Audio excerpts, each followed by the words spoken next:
Action. Déclaration politique du caucus des députés nationaux de la Tchopo. Nous, députés nationaux de la province de la Tchopo, réunis en date du 31 octobre 2025 au Palais du Peuple pour analyser la situation politique qui prévaut entre l'Assemblée provinciale et les gouverneurs de province déchus et la lettre du vice-premier ministre de l'Intérieur, Sécurité et Décentralisation et Affaires coutumières, acquisant réception de la lettre du président de l'Assemblée provinciale adressée à son Excellence, Monsieur le Président de la République, transmettant les procès-verbaux du déroulement de vote de la motion de défiance contre le gouverneur. Notons 1. En date du 8 octobre 2025, les pétitions déposées contre le ministre, le membre du bureau de l'Assemblée provinciale ont été examinées et votées sans incident, sans interférence et sans incident comme exige la loi. 2. En date du 20 octobre 2025,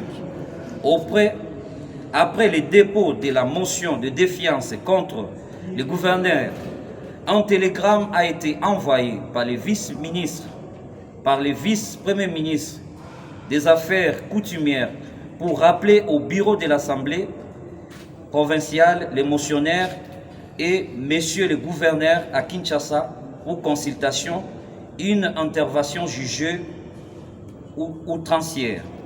3.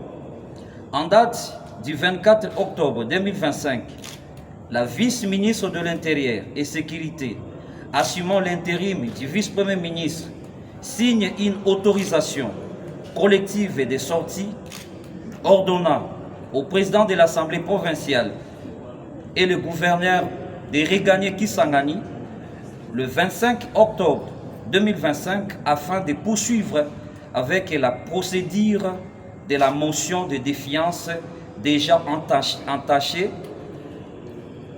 Mais malheureusement, le gouverneur se décidera de rester à Kinshasa. 4.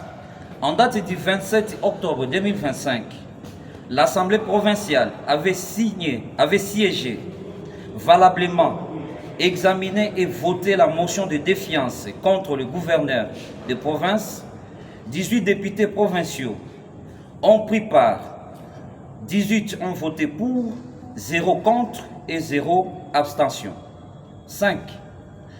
En date du 29 octobre 2025, le gouverneur déchu, contestant sa déchéance, et déposé sa requête à la Cour constitutionnelle.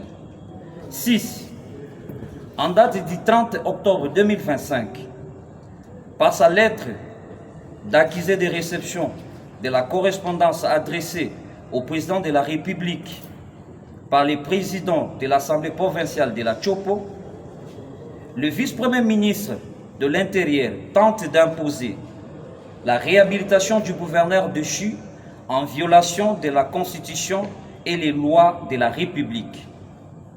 Eu égard de ce qui précède, le caucus des députés nationaux de la Tchopo encourage la stabilité des institutions provinciales, le respect des lois du pays et les attributions de chaque institution provinciale.